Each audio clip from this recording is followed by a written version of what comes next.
My first guest tonight suffered the incredible and tragic loss of their daughter and son-in-law at the hands of a brutal gang while they were doing missionary work in Haiti. Married couple Natalie and Davy Lloyd were just 21 and 23 years old when they were shot to death in Port-au-Prince, Haiti, after leaving a youth group event of the local church. Despite the chaos that had been unfolding in Haiti these past few months that spurred increasingly dangerous situations, these young missionaries opted to stay behind and help. They refused to leave the orphanage without the children, and they stayed to protect them. With me now to share their incredible story and the legacy of this selfless and courageous young couple are Natalie's parents, Naomi Baker and Missouri State Representative Ben Baker. Give them a nice welcome.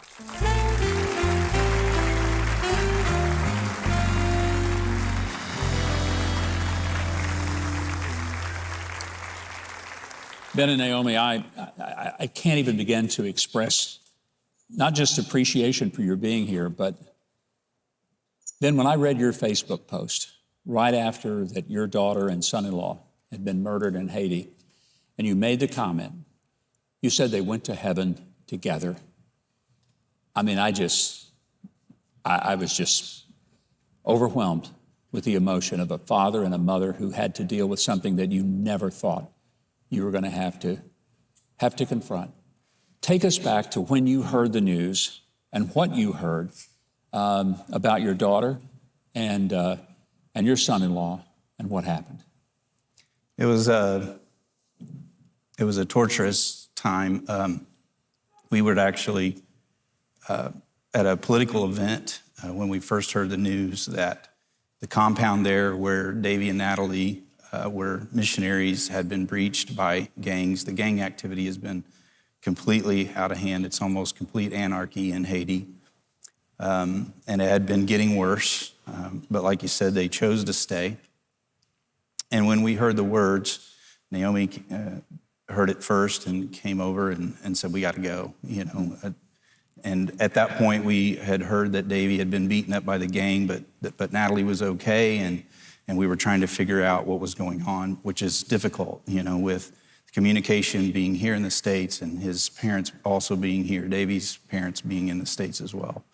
But it was difficult because it was an hours-long thing that played out where we really didn't know what was going on, and knowing that it was taking place at that moment, but not being able to do anything, for me, especially as a father, was one of the hardest things that I had to deal with in that. Was most of the information coming from people in the mission compound? Was it coming from the U.S. government, the Haitian government? Where do you even get information for something like this? Just from the people there. Davy and Natalie had tried to make contact with David, which is Davy's dad. Mm-hmm. The other young man, Jude, that was killed as well. He had a cell phone, and they had been in contact with him some, but it was kind of spotty.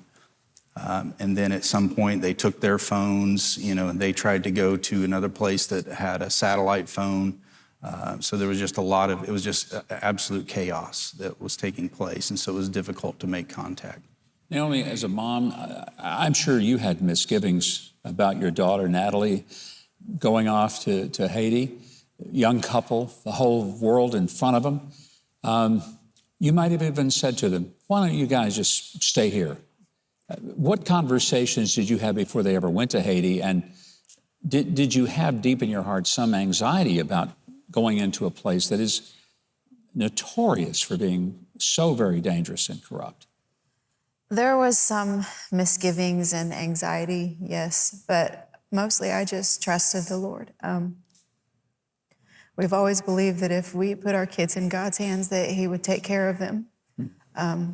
Nothing prepares you for taking care of them, you know, how He would do that. And trying to accept God's will and everything has been the hard thing, because when you do give your kids back to God, you expect them to come back to you. And this time that's not God's plan. I have a feeling that every parent who's listening to us have this conversation is just feeling the gut punch but not able to fully comprehend what you have experienced. I mean, I have no words. I really don't. I'm just stunned that you're able to even process what you've had to go through. Ben, you just went to Haiti this week with Davy's dad. The two of you went back. Describe that visit, what you saw, and it had to have been just a very difficult thing to go and be there where he and Natalie were murdered.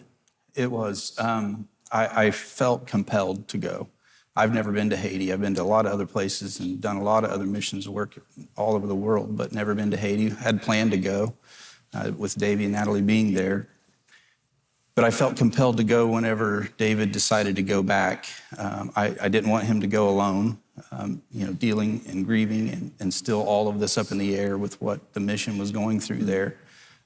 But selfishly, I think there was something within me that I just needed, maybe more information, or, I still struggle with this, the why of this situation, and I'm working through that. But I wanted to be there for the kids too, and I think it was I wanted to be close to the kids that Davy and Natalie were serving. I wanted to, one of those little boys, I have a picture up on Facebook, his father was shot and killed just a couple years ago. Oh. And Natalie had taken him in really to be a mother to him. And now he lost Davy and Natalie as well. And so I was able to just hold him, and he's not understanding what's going on. But how old is he? He's just 4 4 years old, I think, somewhere around in there. And so, and the kids were thinking, many of them, and even some of the adults were thinking, well, this is it. There's no more hope. The missionaries aren't going to return.